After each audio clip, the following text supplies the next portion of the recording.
Alô, meu querido! Fala, minha querida! Vamos para mais uma dica de trânsito e dessa vez eu quero conversar com você a respeito do tópico de sinalização de trânsito. Vem aqui comigo, meu amigo! Olha só, quando eu trabalho com você o tópico de sinalização de trânsito, é importante 2 pontos para a sua prova.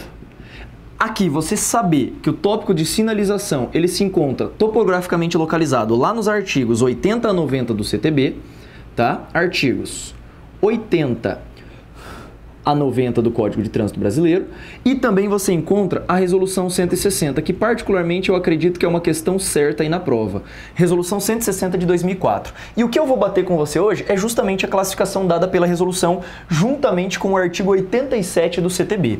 Vamos lá? A sinalização, a Resolução 160, ela trabalha com sinalização vertical, olha só.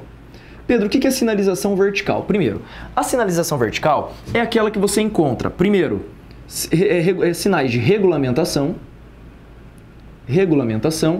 sinais de advertência, ok? E também sinais de indicação. Basicamente, a sinalização vertical é aquela feita com a utilização de placas, doutor. É isso que é importante você lembrar. A sinalização vertical, ela se utiliza de placas. E essa placa pode ser de regulamentação, de advertência ou de indicação. Pedro, como é que funciona a sinalização de regulamentação? Vamos lá? Essa daqui, ela sempre vai indicar aquilo que a gente chama de POR. Pedro, por que POR? Proibições, obrigações e restrições ao condutor. Proibições, obrigações ou restrições ao condutor no que tange a condições de uso da via. E a sua inobservância gera infração de trânsito. Portanto, olha a nomenclatura. Ela tem caráter imperativo. Ela manda você obedecer. Então, de novo, sinalização de regulamentação é aquela que estabelece uma proibição, uma obrigação, uma restrição no uso da via. Lembrando que a sua desobediência gera uma infração porque ela tem caráter imperativo. Pedro, qual que é a forma e a cor da sinalização de regulamentação, doutor? A forma é circular, salvo aquelas situações em que você tem a regulamentação da R1 e R2. Seria a placa de dê a preferência e também de parada obrigatória. Uma octogonal e a outra triangular. Dê a preferência triangular e parada obrigatória octogonal. Beleza. Isto vem a ser as sinalizações de regulamentação. Pedro, e nas sinalizações de advertência? Doutor, nessa aqui, na sinalização de advertência, há que se falar em condições, indicação de condições potencialmente perigosas. Condições potencialmente perigosas, por isso que elas terão caráter de recomendação. Show de bola? A sua formatação basicamente será o quê? Quadrada com uma das diagonais na vertical. Ok? Então é isso que você tem que lembrar. E aí nós temos como regra essa forma e 2 exceções no que tange a forma. As placas A26A e A26B, que significa sentido único e sentido duplo, e também a Cruz de Santo André, que é a sinalização A41. No que tange a cores, vamos lá. Regulamentação, cor branco, vermelho e preto. Advertência, cores amarelo e preto em regra. Tem exceção, Pedro? Tem. Não tem exceção na regulamentação, mas tem exceção quanto às cores na advertência. Quais seriam elas? Obras, que pode ser laranjado ou marrom, por exemplo, e a questão do semáforo à frente, que são as placas A14 e A24, ok? Semáforo à frente tem a coloração verde, vermelho e amarelo, e também na questão de obras, laranjado ou marrom. Show de bola? Isto são as exceções no que tange a sinalização de advertência, que sempre é muito bem lembrado pelas bancas. E por fim, a sinalização de indicação, doutor. A sinalização de indicação, basicamente, ela orienta, ela educa, ok? Ela tem função de educação também, além disso, de avisos, ok? Será interessante também se trabalhar com avisos em relação a ela.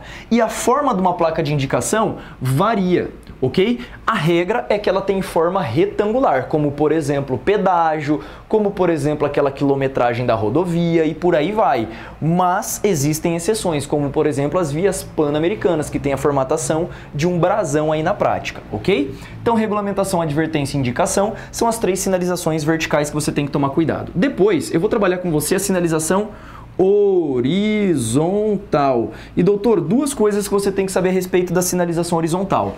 Primeiro, qual é a sua classificação, ok? E segundo, quais são as cores com seus respectivos exemplos. Beleza?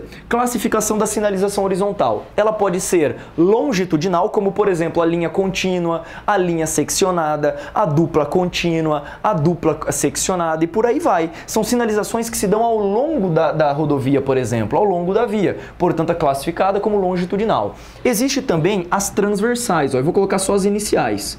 Longitudinal e existe a transversal. A transversal, por exemplo, o sentido de fluxo se dá transversalmente à via principal, como por exemplo uma faixa de pedestre ou uma faixa paralela, ok? Existem ainda as sinalizações de canalização, que são aquelas, por exemplo, nessa formatação aqui, ó. Você certamente já deve ter visto isso aqui na via, aquela sinalização de canalização que vai deslocando o veículo ali.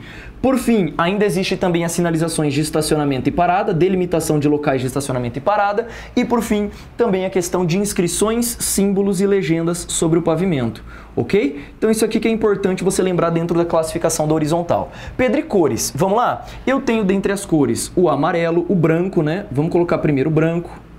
Depois eu tenho a amarela, eu tenho o vermelho, eu tenho o azul e eu também tenho o preto.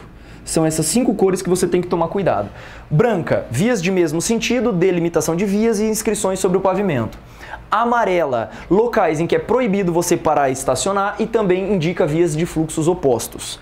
A vermelha, ciclofaixa e ciclovia e também sinalizações de hospitais ou farmácias, ok? A azul, apenas deficiente. A resolução 160 não prevê expressamente para idoso, ok? E a questão do preto para gerar contraste na via. Isto é a sinalização horizontal.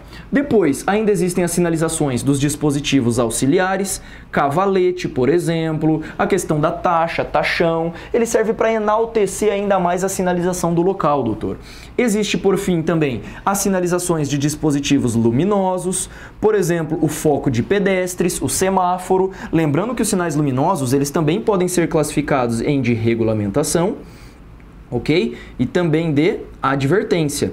Regulamentação, foco de pedestres e o semáforo, advertência, aquela luz âmbar, por exemplo, na saída de prédios de estacionamento, ok? E para finalizar, existem ainda os sinais sonoros e os gestos.